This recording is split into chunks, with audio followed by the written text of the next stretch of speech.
कसलं भारी चिकन सुक्क झालंय माहिती आहे का?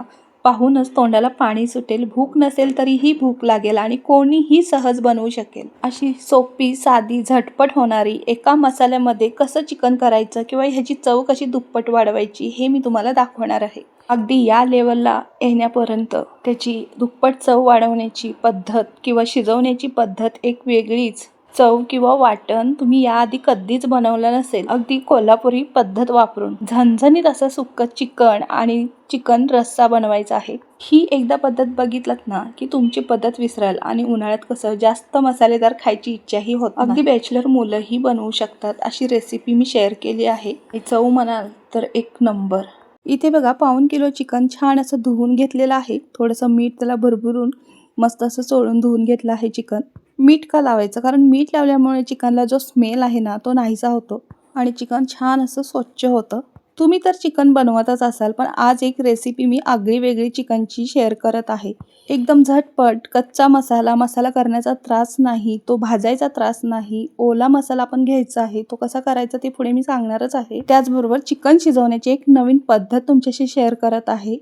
हळद, मीठ, दही वगैरे आपल्याला लिंबू वगैरे काहीच लावून ठेवायची गरज नाही. डायरेक्ट आपण स्वच्छ धुतलेलं चिकन एका पातेल्यात घातलं. इकडे बघा परत एकदा सांगते, चिकन स्वच्छ धुवून एका पातेल्यात टाकलं. तेल वगैरे आधीच काहीच घालायचं नाही. चिकनचं जे सुटतं ना अंगचं पाणी, ते पाणी सुटायला लागतं. ते पाणी पूर्ण आटेपर्यंत आपल्याला वाट पाहायची आहे. मोठ्या आचेवर चिकन छान असं परतवून घेतलं आहे मी. चिकनला पाणी सुटू लागलं आहे बघा. पाणी सुटलेलं ना आटवून आपल्याला तेल सुटेपर्यंत वाट पाहायची आहे. एकदा का चिकनला पाणी सुटलेलं नाहीसं होऊन तेल सुटू लागतं त्यावेळेला एक पळी फक्त आपल्याला यामध्ये तेल घालायचं आहे.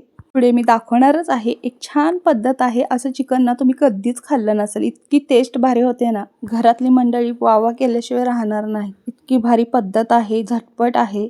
त्याचबरोबर गॅसचीही बचत होते बघा. चिकन शिजायला काही जास्तीचा वेळ लागत नाही. यातलं पाणी सगळं आटल्यानंतर यामध्ये मी 1 ते 1.5 पळी फक्त तेल घातलेलं आहे. जास्तीचं तेलही घालायचं नाही.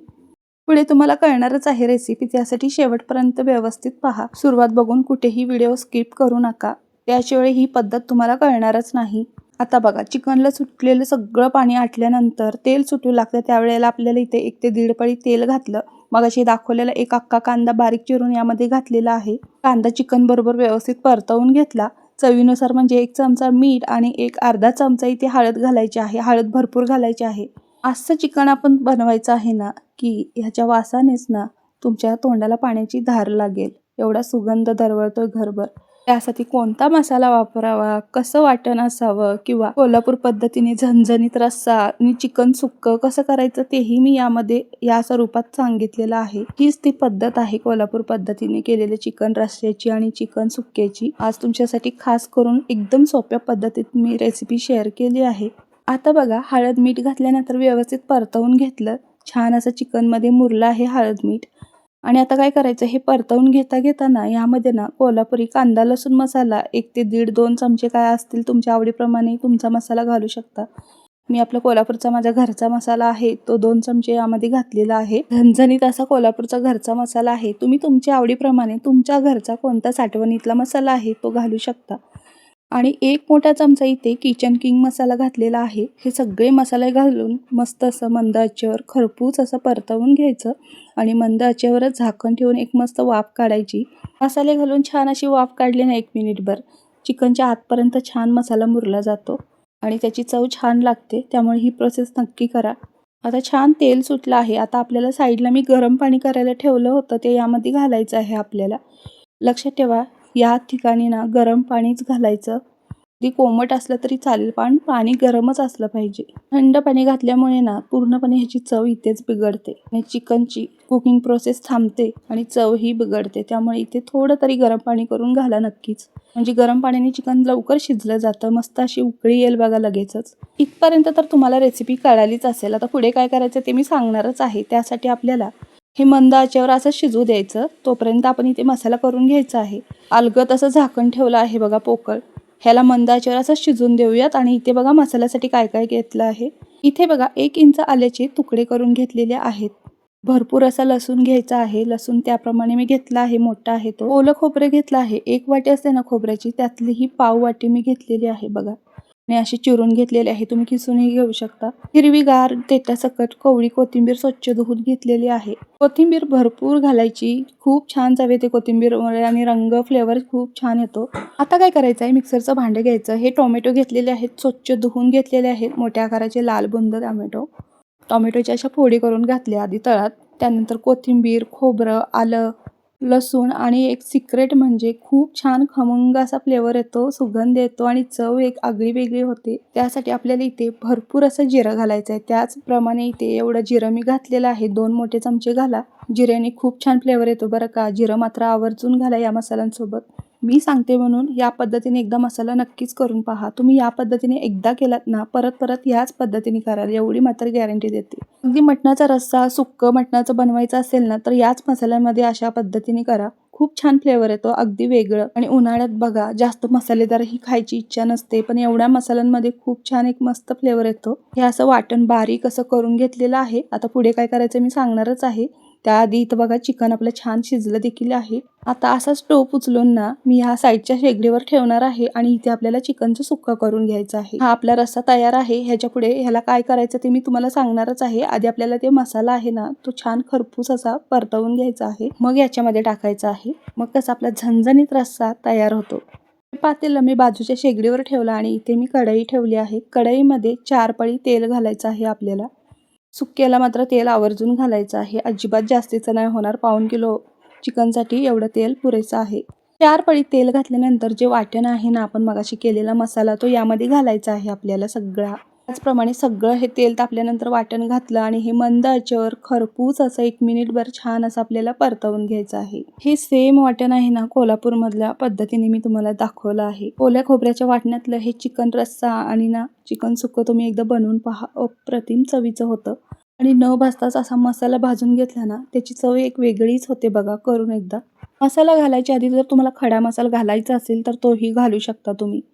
पण मी जो कांदा लसूण मसाला घालणार आहे त्यामध्ये पूर्ण सगळे मसाले आहेत, त्यामुळे मला घालायची गरज नाही. घरचा कोल्हापूरचा मसाला आहे बघा. कांदा लसूण मसाला यामध्ये सगळे मसाले असतात. अगदी मिठापर्यंत सगळे मसाले असतात, पण थोडंफार मीठ लागतं म्हणून मी वरून घालते. मसाला तेलामध्ये परतवून झाल्यानंतर मंद आचेवर झाकण ठेवून 1 मिनिटभर मसाला छान शिजवून घेतला आहे. त्याआधी आपण मसाला अजिबात परतवला नव्हता, त्यामुळे ह्याचा कच्चा वास जाईपर्यंत पूर्णपणे तेल सुटेपर्यंत मसाला व्यवस्थित परतवून घ्यायचा आहे. मसाला छान शिजला आहे. सगळा घरभर खमंग वास सुटला होता ह्या मसाल्यांचा. आता या वेळेला काय करायचं आहे, जो आपला म्हणजे रस्सा आहे ना त्यामध्ये आपल्याला मसाला घालण्यासाठी 1 पळीभर मसाला इथे काढला बघा. एवढा मसाला पुरेसा आहे. पातळसरच रस्सा खूप छान लागतो. हा पण मसाला जास्तच झाला आहे. पेक्षाही 1 चमचाभर फक्त घातला असताना छोटा तरीही पुरेसा होता. खूप छान चवीला होता हा रस्सा. एकदा नक्की या पद्धतीने करून पहा.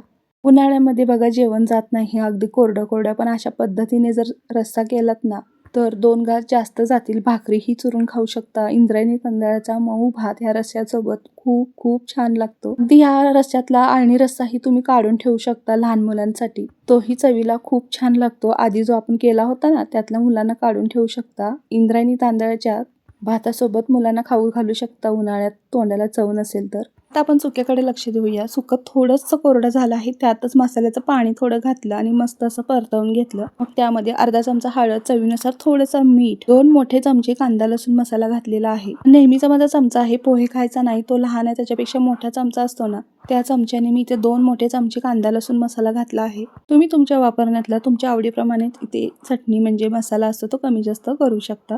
मसाले परतताना कोरडं होऊ शकतं, खाली करपू शकतो, त्यानुसारच मी इथे पाणी घातलं आहे. मगाशी आपण जे वाटण केलं होतं त्यातच मसाल्याचा अर्क लागला होता, त्यातच थोडं पाणी घातलं आणि छान असं घोळून यामध्ये सगळं घातलेलं आहे. जेवढं आपल्याला सुक्यासाठी 1-2 वाटी लागणार आहे ते पाणी घातलं, कारण चिकन पूर्णपणे आपलं शिजलं आहे. फक्त मसाला शिजण्यापुरतं थोडंसं पाणी. तुम्हाला यामध्ये रस्सा थोडा हवा असेल तर तुम्ही जास्तीचं पाणी घालू शकता. पाणी घातल्यानंतर मस्त असं फिरवून घेतलं बघा आणि त्यामध्ये 1 चमचा परत किचन किंग मसाला घातलेला आहे आणि शिजवलेलं साईडच्या रस्स्यातलं सगळं चिकन यामध्ये घातलेलं आहे आणि छान असं हे सगळं परतवून एकजीव करून घेतलं. खूप छान सुगंध सुटला होता. घरातल्यांना राहवत नव्हतं. अगदी सगळ्यांना घरातल्यांना चिकन आवडतं. अहो, आणि माझी मुलगी नॉनव्हेज प्रेमी आहे. त्यांना चिकन, मटण हे अशा पद्धतीने केलं ना खूप आवडतं. त्यामुळे वेगवेगळ्या पद्धतीने मी ट्राय करत असते. अशाच रेसिपी तुम्हाला हव्या असतील तर नक्की कमेंट करून सांगा वेगवेगळ्या पद्धतीने केलेल्या. आता बघा सगळं मिक्स करून मंद आचेवर झाकण ठेवून चिकन छान शिजवून घेतलं 1 मिनिटभर. आणि शेवटी पण आपल्याला इथे चिकन मसाला किंवा किचन किंग मसाला यापैकी दोन्हीपैकी 1 चमचा भरून भुरभुरून घ्यायचा आहे. त्याने शेवटपर्यंत मस्त सुगंध राहतो आपल्या चिकनला आणि फ्लेवरही खूप छान येतो. अगदी चिकनच नाही, नॉनव्हेजचा किंवा व्हेजचा कोणताही पदार्थ असू दे, भाजी आणि आमटीचे त्यामध्ये ना शेवटीच आपल्याला 1 चमचा कोणताही आपला हे चिकन किंवा किचन किंग मसाला घातले ना ते फ्लेवर आणि सुगंध खूप छान येतो त्या पदार्थाला. इकडे बघा रस्स्यामध्येही 1 चमचाभर मी किचन किंग मसाला घालून घेतलेला आहे. झणझणीत असा पातळसर चिकनचा रस्सा आणि चिकनचं सुक्का आपलं तयार आहे. तर मंडळी, कशी वाटली रेसिपी? तुम्हीही या पद्धतीने एकदा नक्की ट्राय करा. रेसिपी कुठून कोणत्या शहरातून पाहताय ते नक्की कमेंट करून सांगा. नुसतं पाहून आणि बघून नाही हो, अशा पद्धतीने नक्की ट्राय करून पहा, तुम्हाला नक्की आवडेल. मग या जेवायला तुम्हीही. आणि ही रेसिपी कोण कोण कोल्हापुरातून पाहत आहात ते नक्की कमेंट करून सांगा. चॅनलला अजूनही सबस्क्राईब केलं नसेल तर ते करून घ्या. धन्यवाद.